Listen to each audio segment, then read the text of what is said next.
Baik, selamat berjumpa kembali bersama pelajaran bahasa Indonesia bersama Bapak di sini.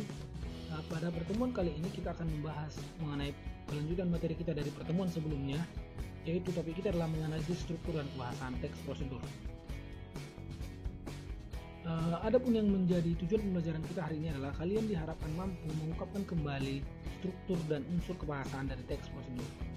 Kita ingatkan kembali atau Bapak ingatkan kembali pada pertemuan sebelumnya, yaitu ada 3 hal yang perlu kita cermati, yaitu tentang pengertian teks prosedur, ciri teks prosedur, dan contoh-contoh teks prosedur yang bisa kamu saksikan melalui tayangan berikut.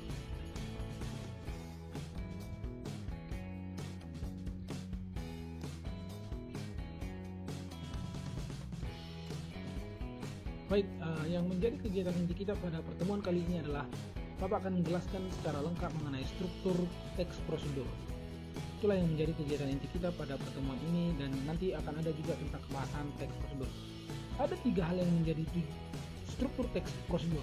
Ya, yang pertama adalah tujuan, yaitu pengantar tentang topik yang akan dijelaskan. Kemudian, yang kedua adalah langkah-langkah, di mana dalam langkah-langkah ini yaitu memuat tentang perincian yang disarankan kepada pembaca, dan yang ketiga adalah penegasan ulang, yaitu harapan atau manfaat apabila petunjuk itu dilakukan dengan baik. Bagian ini bersifat opsional ya, boleh ada dan boleh juga tidak. Jadi intinya tidak semua teks prosedur memiliki unsur yang ketiga ini. Jadi ketiga hal inilah yang menjadi struktur utama teks prosedur. Selanjutnya mari kita cermati contoh berikut. Di sini ada sebuah teks tentang cara membuat kemiri. Ya, jadi kita perhatikan teksnya ada 3 buah paragraf ya. Dari 3 buah paragraf ini Bapak tandai di sana, yaitu menjadi 3 unsur berdasarkan teks struktur yang tadi sudah Bapak kemukakan. Yang pertama di sini adalah tujuan yang terdapat pada paragraf pertama ya. Tujuan tentang cara membuat kemiri. Kemiri atau Aloe molucanus merupakan buah dari pohon kemiri yang banyak tumbuh di daerah beriklim tropis. Ya. Kemudian bisa kita baca bersama atau kita baca di sini ya kan, bahwa dari kemiri tersebut dapat kita lihat bahwa selain digunakan sebagai bumbu dapur, ternyata kemiri memiliki banyak manfaat kesehatan, khususnya kesehatan rambut jika diolah menjadi minyak kemiri. Manfaat minyak kemiri antara lain bisa menyembuhkan atau menumbuhkan rambut, bisa menguatkan rambut, dan bahkan bisa mencegah rambut kering dan sebagainya. Selanjutnya untuk unsur utamanya atau langkah-langkah, yaitu berikut ini merupakan bahan dan cara pembuatan minyak kemiri. Sediakan 5 butir kemiri utuh, cuci bersih dan keringkan. Kemudian atau Anda dapat membakar kemiri hingga hitam di atas bara api kecil dan masukkan kemiri ke dalam wajan yang telah dipanaskan tanpa minyak alias disangrai. Sangrai kemiri hingga berwarna kecoklatan, kemudian angkat. Setelah itu sediakanlah kain kasa atau kain serbet, maka serbet makan dan bungkus kemiri tersebut. Tumbuk kemiri dari luar hingga hancur sambil ditekan. Proses tersebut, maka minyak kemiri dapat sesekali diperas dan ditaruh pada sendok atau pemerasan dilakukan dengan kain kasa. Minyak kemiri siap dipakai. Kemudian pada unsur yang terakhir atau unsur penegasan ulang, di sana ada paragraf 3, yaitu nah. Itulah tadi cara mendapatkan minyak kemiri dengan usaha sendiri, tanpa harus membeli, lebih hemat dan lebih alami. Selamat mencoba. Jadi bisa kita saksikan ya bahwa penjelasan tersebut tentang struktur teks prosedur ya. Jadi ketika pada umumnya ada beberapa paragraf ya. Paragraf pertama merupakan tujuan atau pernyataan umum, dan paragraf kedua dan selanjutnya adalah langkah-langkah, dan yang terakhir atau paragraf penutup adalah penegasan ulang. Yang mudah-mudahan bisa diperhatikan kembali atau bisa dicermati kembali teks berikut supaya kamu memahami betul tentang bagaimana dan seperti apa struktur teks prosedur.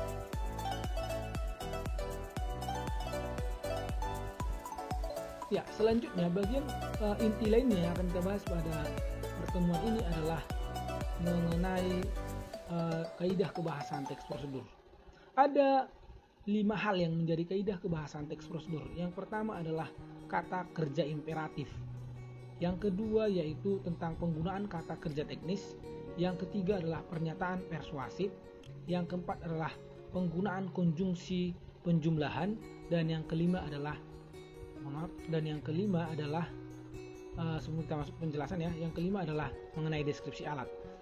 Ciri lain yang menonjol dari kaidah kebahasan ini merupakan yaitu partisipan manusia secara umum. Partisipan ini maksudnya adalah siapa yang dilibatkan dalam prosedur tersebut. Kemudian penggunaan kalimat imperatif itu adalah hal yang menonjol pada kaidah kebahasan teks prosedur. Mari kita perhatikan contoh berikut. Kata kerja imperatif. Yang pertama, kata kerja imperatif. Kata kerja imperatif atau kata imperatif ini dapat disebut juga dengan kalimat kata kerja perintah yang dibentuk oleh sufiks atau akhiran kan, i, dan partikel lah. Ya, jadi di sini contohnya adalah kita tambahkan, misalnya pada kata tambahkan, lengkapi, bukalah. Ya, itu adalah contoh dari kalimat imperatif. Yang kedua adalah kata teknis. Kosakata yang berkaitan dengan topik yang dibahas. Contoh adalah social distancing, wabah, hand sanitizer, atau COVID-19. Itu adalah contoh kata teknis. Yang ketiga adalah pernyataan persuasif, yaitu pernyataan atau kalimat yang bersifat ajakan. Selanjutnya, yang keempat adalah konjungsi penjumlahan, yaitu kata penghubung yang bermakna penambahan, contoh kemudian, setelah itu, selanjutnya, dan lalu. Kemudian yang kelima adalah deskripsi alat, yaitu gambaran terperinci tentang alat atau wadah yang digunakan. Hal ini bisa bersifat opsional ya, atau bisa juga tidak perlu dimuat. Dan yang terakhir adalah partisipan atau orang yang dilibatkan dalam proses prosedur, yaitu pelaku atau manusia yang terlibat dalam kegiatan dan biasanya berupa kata ganti orang kedua. Jadi mudah-mudahan kamu bisa memahami penjelasan dari kaidah-kaidah kebahasan tersebut ya, dan sudah dijelaskan beberapa contoh.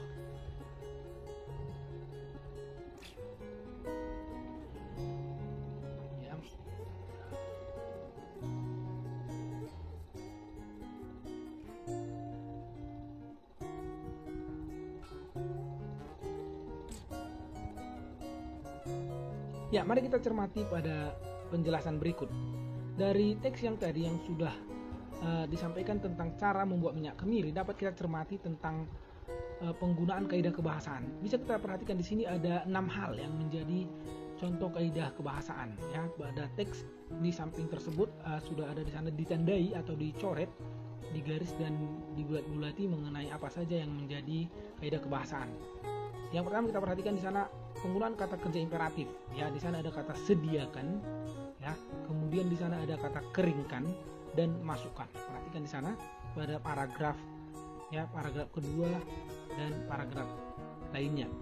Kemudian yang kedua adalah tentang kata kerja atau kata teknis. Ya, di sana ada pada kata minyak kemiri atau sangrai. Ya, kemudian yang ketiga adalah pernyataan persuasif, terdapat pada kalimat terakhir atau paragraf terakhir ya. Nah, itu dia tadi cara mendapatkan minyak kemiri dengan usaha sendiri tanpa harus membeli, lebih hemat dan lebih alami. Itu adalah contoh dari pernyataan persuasif. Selanjutnya adalah penggunaan konjungsi. Konjungsi itu misalnya yaitu penggunaan kata kemudian, setelah itu, hingga. Ya, perhatikan pada yang dibulati ya, atau yang di kotak-kotak. Dan yang kelima yaitu penggunaan deskripsi alat. Ya, di sana ada wajan, kain kasa dan serbet, cobek atau alat penumbuk lain dan sendok.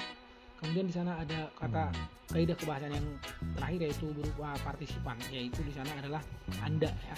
Itu penggunaan kata ganti orang kedua ya. Mudah-mudahan bisa dipahami melalui penjelasan dari contoh-contoh tersebut.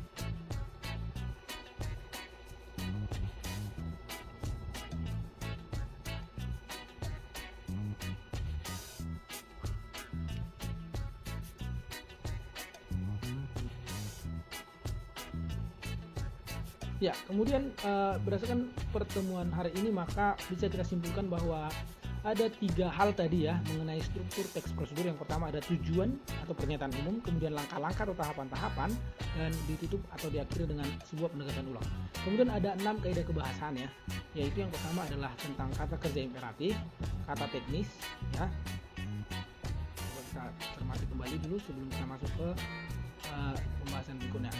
Ya, kaidah kebahasan yaitu mengenai kata kerja imperatif tadi ya, kemudian kata teknis, pernyataan persuasif, konjungsi, deskripsi alat, dan partisipan. Ya, mudah-mudahan kamu bisa memahami penjelasan pada materi-materi berikutnya. Kiranya kita semua selalu dalam keadaan bersemangat. Oke, terima kasih. Salam.